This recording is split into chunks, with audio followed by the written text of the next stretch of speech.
Terima kasih Anda masih bergabung bersama kami pemirsa dan kali ini di Create Up kami akan membahas mengenai ekspansi awan tunai pasca pendanaan dari HSBC sudah tersambung melalui video conference. Ada Mas Dino Setiawan, CEO dan juga co-founder dari Awan Tunai. Apa kabar Mas Dino? Selamat pagi, kabar baik. Terima kasih sudah bergabung bersama kami di Create Up. Semoga kita sehat selalu ya Mas Dino ya. Oke, selamat atas pendanaan baru yang baru saja diraih. Seperti apa sih cerita di balik pendanaan ini Mas Dino? Ya, terima kasih, Wiki. Sejarahnya cukup panjang. Pembicaraan awal itu mulai lebih dari 2 tahun lalu. Karena ini fasilitas structured financing yang baru dan unik. Ini bukan fasilitas standar. Banyak syarat-syarat harus dibentuk dari awal dan proses approvalnya juga butuh clearance sampai kepala-kepala HSBC di Singapura dan Hong Kong. Nah, walaupun perjalanannya cukup panjang, saya sangat berterima kasih dengan tim HSBC Indonesia yang pionir. Mereka terus berjuang untuk membentuk struktur fasilitas inovatif ini. Artinya juga ini adalah bukan pendanaan biasa begitu ya, ada berbagai macam lapisan mengenai penentuan apakah kemudian akan chip in atau tidak atau akan melakukan pendanaan atau tidak begitu ya. Dan kemudian Betul, memberikan apresiasi terhadap berbagai macam proses penilaian yang mereka lihat dan akhirnya diputuskan untuk melakukan pendanaan. Oke. Secara objektif sebetulnya apa sih membuat investor begitu ya yakin untuk melakukan pendanaan kepada Awan Tunai? Ini konteksnya apakah pendanaan yang baru saja didapatkan oleh Anda begitu ya, atau mungkin beberapa waktu yang lalu juga kalau tidak salah pertengahan Maret ya dapat pendanaan juga.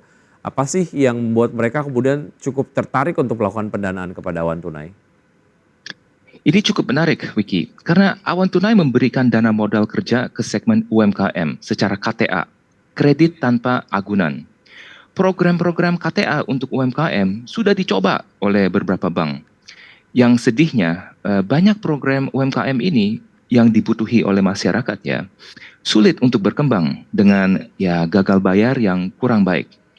Jadi pertanyaannya kok bisa bank nyaman untuk memberikan fasilitas ke Awan Tunai di segmen yang sangat challenging? Jujur-jujur, tidak mudah untuk mengedukasi bank dengan inovasi risk management Awan Tunai yang menggunakan data transaksi.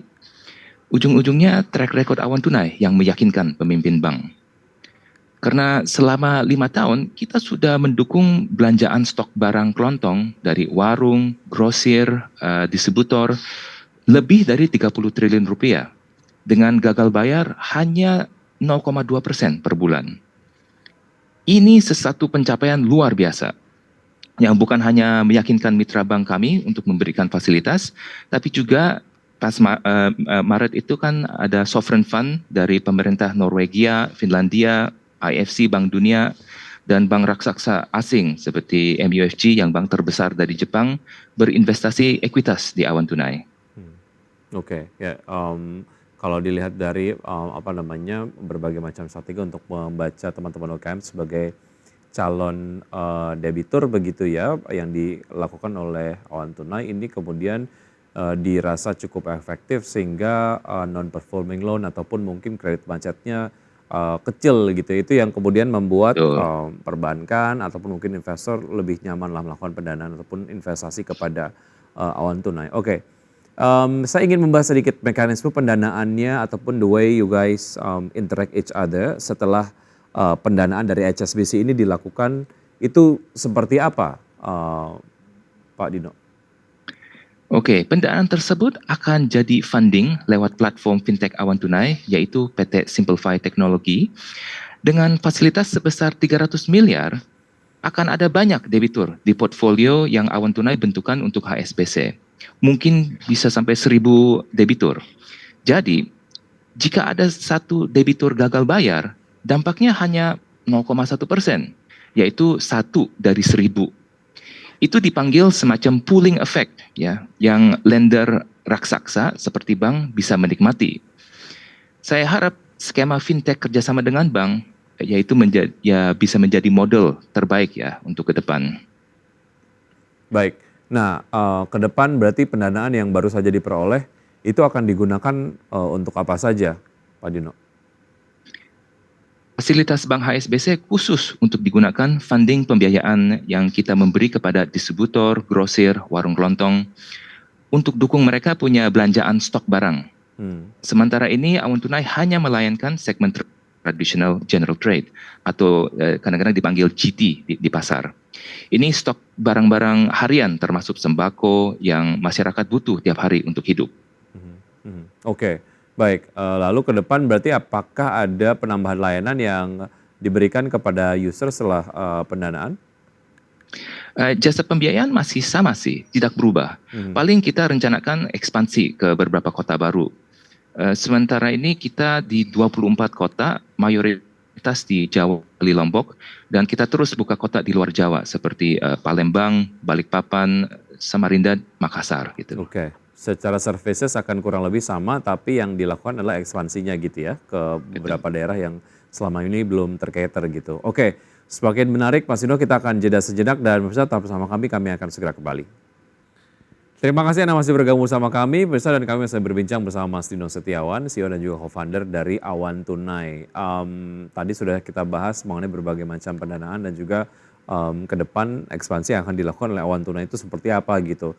Nah secara target mungkin setidaknya di akhir tahun 2024 atau mungkin di tahun depan lah ya, targetnya akan seperti apa dari Awon Tunai sendiri Mas Dino? Apakah dari profitabilitas atau dari hal lain?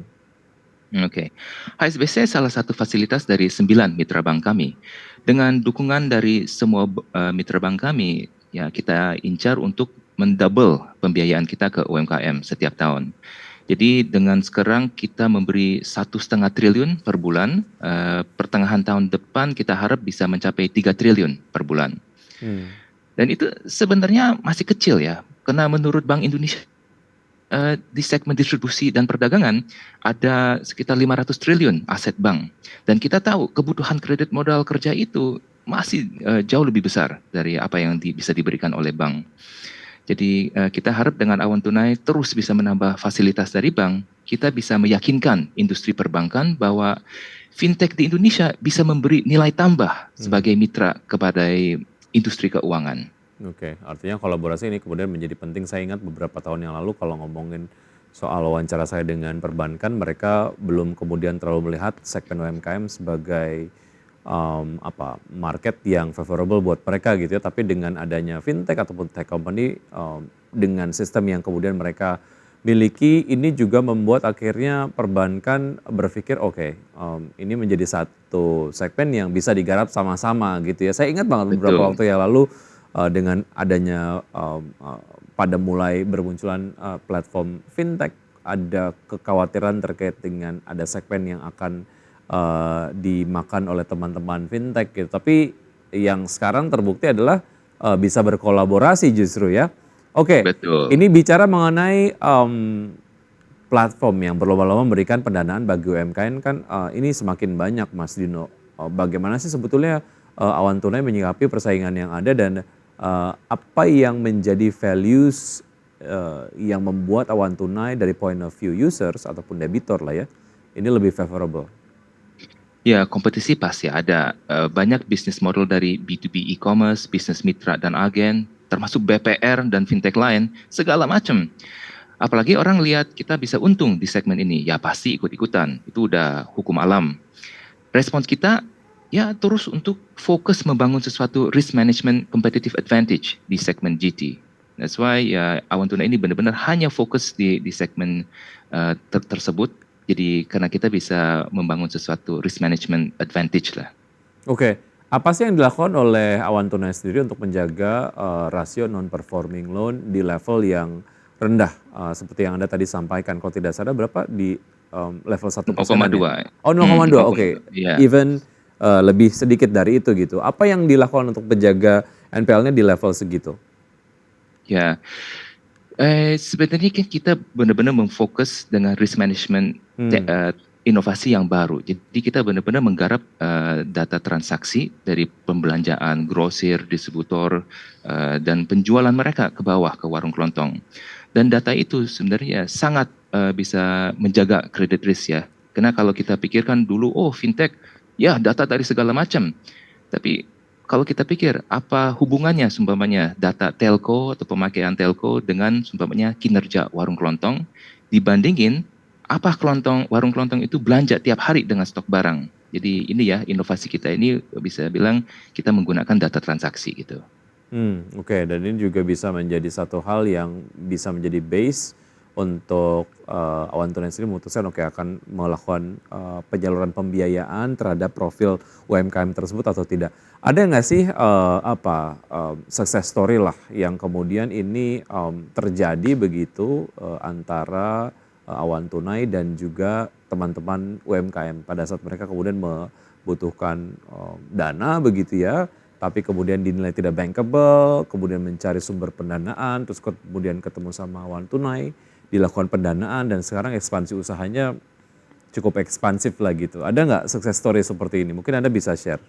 Banyak sekali, karena umumnya kita kan tahu SME banking itu balik lagi ke agunan ya, collateral. Dan biasanya kan banyak bisnis-bisnis ini ya sudah memberikan kolateralnya ke bank, mereka sudah gak bisa tumbuh lagi karena kolateralnya kurang. Nah justru dari situ banyak kasus dengan kita bisa memberi modal kerja tambahan, banyak distributor, grosir bisa bertumbuh, tambah cabang, walaupun malahan saya juga masih ingat ada satu warung, dulunya kecil, sekarang bisa buka 4 warung, keluarganya menjalankan itu, karena yang paling mahal sebenarnya bukan lokasi ya, kan lahan bisa cukup murah di sini. Yang hal itu stok barangnya, dan itu yang dana yang kita memberikan. Oke, baik. Kalau bicara mengenai sebuah kebiasaan yang mungkin ataupun governance dari UMKM lah ya, kurang lebih kayak gitu, skupnya sangat mikro gitu. Gimana sih dari Awan Tunai sendiri melakukan sosialisasi kepada teman-teman UMKM begitu supaya mereka dari pencatatannya dan lain sebagainya supaya lebih rapi, bukannya apa-apa, ini ujung-ujungnya akan memberikan manfaat untuk mereka gitu ya, kalau memang semuanya tercatat dengan baik, bahkan itu bisa dijadikan salah satu data yang ditawarkan kepada mungkin Awan Tunai untuk bisa mendapatkan saluran pendanaan lain gitu. Nah ini gimana sih cara ngasih edukasi ke mereka dan lain-lain? Ya, jujur-jujur walaupun kita perusahaan teknologi ya, akhirnya untuk engage sama nasabah masih butuh manusia. Jadi kita di lapangan banyak orang ya, kan bisa dilihat di video tuh banyak ya tim Awan Tunai ini di lapangan untuk mengedukasi UMKM juga dengan jasa kita gitu. Oke, baik. Semoga kemudian makin banyak UMKM yang bisa mendapatkan akses pendanaan gitu ya, dan mereka juga dapat meningkatkan kapasitas mereka dan juga ujung-ujungnya ini akan berkontribusi terhadap serapan tenaga kerja dan juga pergerakan ekonomi di grassroots gitu ya. Mas Dino, terima kasih sudah join bersama kami di Kreatif. Sukses untuk Anda dan juga teman-teman di Awan Tunai. Sampai jumpa. Terima kasih. Baik, dan pemirsa sebelum kita akhiri Kreatif kali ini di Power Breakfast, kita akan kembali update pergerakan dari IHSG. Dari pembukaan sesi 1 hingga saat ini IHSG masih bergerak di zona hijau dengan penguatan 0,77% di level 7.250,542. Dan top gainers sejauh ini ada Aman, BBNI, DOS, PSAB, Film, SMGR, BRPT, Brand, DP, S Hardware dan juga GJTL. Kemudian top losers ada NES, kemudian ada Gula, Inet, MKAP, JMAS, Meja, Teguk dan juga BSBK.